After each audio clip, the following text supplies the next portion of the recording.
fish hatchery, and the Devil's Sinkhole. And there are basically three reasons for this special status. We do have our four endangered species. The Devil's Sinkhole amphipod swimming around in the lakes inside the cave, found nowhere else on Earth.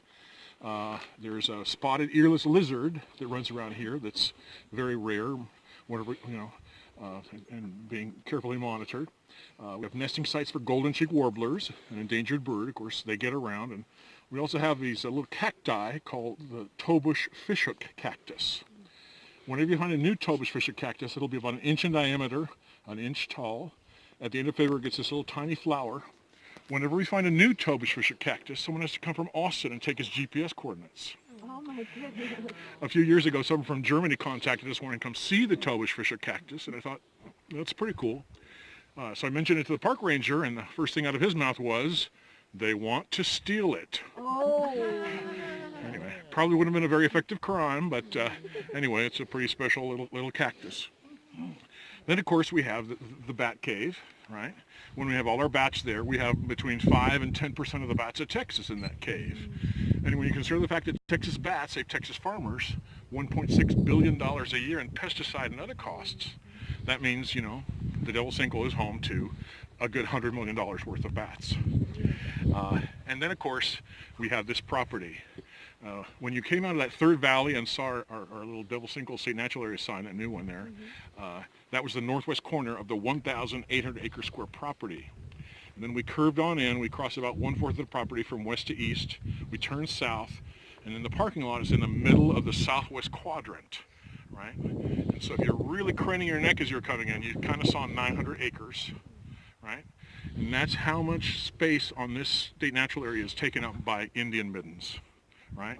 By native tribe campsites. What do you mean by middens? Middens, a midden is an Indian campsite. You're right. Right. Yeah, and so we have and full-size middens, whole campsites. They're counted at 22 to 24, and the rest of the campsites are called scatters, small campsites. Now, there's really nothing special about any of them, but Texas is saving them for posterity. In fact, they don't even tell me where they are. I figured out where some of them are because they came in and covered some of them in caliche along these ranch roads. Took our rangers 3 tries over 8 years before Austin would let us have any hiking trails out here. So they eventually let us use the ranch roads, but they came in and then buried sections of those roads. Anyway, let's go ahead and why did they cover them with sleep? Just to protect them. There's little pieces of arrowhead. Until 1850, the only reason anyone would come up here is to make arrowheads, right? And arrowheads made with a particular kind of flint that you find in the limestone beneath us have been found as far north as the Great Lakes and as far south as Venezuela. Actually, that's the south. Anyway, so that's what will bring them here. Of course, it'd be a very brief stay. They'd come in, the tribes would come in, take every pecan off the tree they could find, snack food for the season, come up 1,000 feet to the top of the plateau, make a quick camp, make as many arrows as they could, and then they move on. And then around 1850, we finally had some European settlers moving in. There were a couple of Catholic priests who came through the area, but they were not made very welcome. If you've ever been to Camp Wood and seen they had a mission there that I think lasted 5 years. The Comanches were not very happy with the visitors, but anyway. There's nothing growing underneath these cedar trees, right? It takes like half an inch of water to fall before any will get through the leaves, because even the leaves will drink water. And anyway, we try to reduce them. If you're getting rid of the ash juniper at your ranch, you should remember that it's also habitat for lots of songbirds. So you may just want to, cut down the tree. And on a cedar tree, all you have to do is cut the very base there, and it will never grow back. But just leave the tree there, and it'll still be a nice platform for songbirds. In a certain spot, and they can move right in. You have a agarita bush, I guess this is a persimmon down in here, and of course your scrub oak and your ash juniper here, all just jammed in together. And of course the scrub oak is the perfect platform for all kinds of little creatures. And here you see a bit of ball moss. Ball moss, whenever you see ball moss, you know you got pure air. So some people say it's ugly, but it's a sign that you've got good air. Ball moss will even grow on power lines. It's not a parasite, but it does manage to cover the tree. It will kill the tree. This oak looks like well, there's still a couple of leaves up there, but anyway. I used to think they were ugly, but I think they're a place to enjoy it. And if you want to walk up farther there, you're welcome to take a shot or two. Wow, but it's been kind of rare. I always remember I was at the visitor center, I don't know, 10 years ago or something, and someone said, "Oh, I haven't seen a horned toad in decades." And I went home to my house, just there in town, and there was one right in my laundry room. Oh, wow. Lucky you. I know. We used to play with them.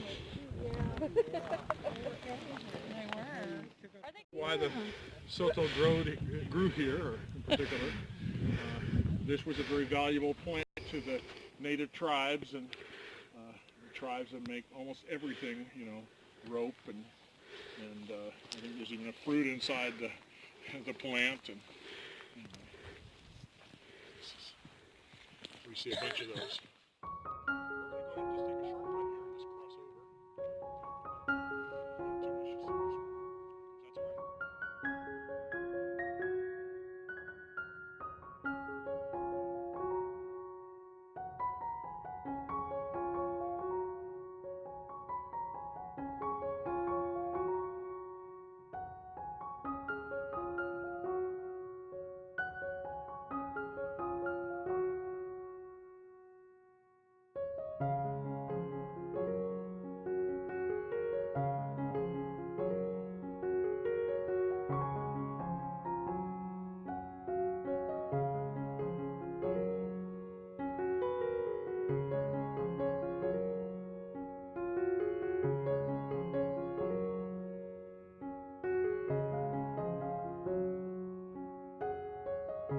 all right. I'm dating myself, man.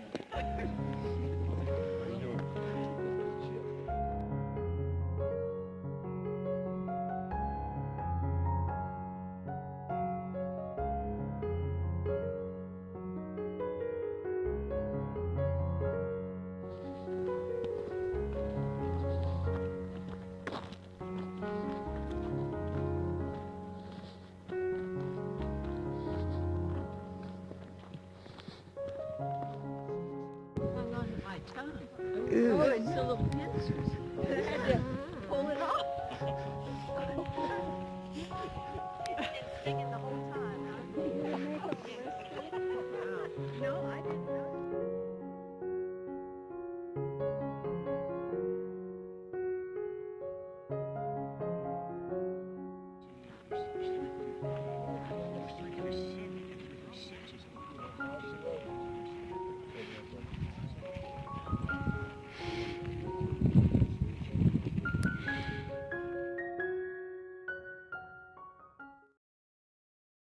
To illustrate our rule number 2, do not kick the cactus, do not hug the cactus. This is called a tasajillo. The proper name is tasajillo. This will get a green skin and some little red berries. So one of its nicknames is the Christmas cactus. If you get stuck with one of those needles and you pull that needle out, it leaves a sheath inside you, so it hurts for weeks. You do not want a Christmas present from the Christmas cactus. What's the other name of it? The tasajillo. Tasajillo. Okay. And then I show everybody this rock here because it's actually a violation of rule number 1, right? One of our rangers saw that somewhere and decided she had to bring it here because it's such a wonderful example of limestone erosion. And limestone erosion is the main thing that created the cave that's beneath us. Incidentally, the north end of the cave goes all the way to the tall tree. Para dormir, para Sí. relajar. No, para sacar el sentido. No, it's like Novocaine. Oh. Novacano, okay? Lots of examples of ball moss covering these oak trees. Ball moss is not a parasite, but if it does manage to cover these trees, it will kill them. But whenever you see ball moss, you have pure air. So we can say that this is a good place to breathe, right in here. The cage that you saw in the viewing area at the visitor center used to be attached to that winch. It used to sit here at the north end of the cave opening. The rancher would lower people into the sinkhole for $1, $5 to come out. And here is the fifth deepest cave in the state of Texas.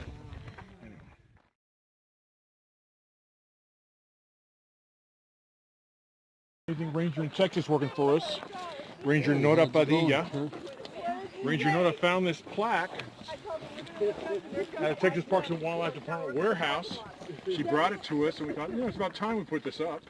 Yeah, back Devil's Sinkhole was made a national natural landmark back in 1971, the Nixon administration. And we thought, well, how are we going to put this up? Well, we had these boulders that were brought up when the Texas Department of Transportation finished the hilly part of our road back in 2004. And anyway, we found somebody with some heavy equipment and moved them from that road over here. And then we slapped that on there. And we like these boulders because they show you what's in the earth for hundreds of miles in all directions. And this is the limestone I was telling you about. It's full of fossils. And this is that chert, that flint, that attracted 11,000 years worth of native tribes to this area. And this is a really good kind of flint. You just hit it and it turns into arrowheads. One thing I didn't mention earlier, you'll notice once in a while you'll find limestone that's brick colored like these rocks here. Right? Limestone is normally white or gray or black. When it's this color, it's been in a fire. And so this could be from a control burn, 10 years ago, or a campfire when this is a ranch 50 years ago. Or maybe it's from a cooking pit from our oldest campsite from 11,000 years ago. Anyway, so. All right, the Devil's Sinkhole is home to between 4 and 6 million bats at the height of bat season, which would be August through October. There's the main bat here is the Brazilian freetail, which is commonly known as the Mexican freetail. In addition to that freetail, which you find in groups of 300 to the square foot. Right, there are two roosts that we'll have here, 3 million over here to the west and 3 million over here to the east, all just jammed together. In addition to those 6 million bats, there'll be 25 eastern pipistrelle bats, which are now called tricolor bats. The tricolor bat is Texas's smallest bat, about like that. And you'll find tricolor bats in roosts of 1. And so we'll have these 2 roosts of 3 million bats each, all jammed together. Then we'll have 25 tiny tricolors, all by themselves, as far apart from each other as they can be in this big cave. Now, sometimes during the year, they said we'll see some cave myotis bats, which are pretty much the size of the freetail bat. They have a very unusual face. And then we're told that once in a while there'll be I believe it's a brown bat, but anyway, those will be the main occupants of the Devil's Sinkhole at the height of bat season. And your name? I'm Andrew Barnaby. I'm one of the guides here at the Devil's Sinkhole State Natural Area. Thank you very much. You're very welcome. Anyway, that's where he had his generator to run the lights. And once he had the film done, he took it to Walt, and Walt offered him some money for it. And he said, I think I'll shop it around. And that was basically the end of that movie. You can get it on Amazon, and we do recreate it. We have some at the visitor center, but anyway. It's not a very good movie. Oh, you've seen it. I presume. Yeah. What about, you look like a pretty little Eskimo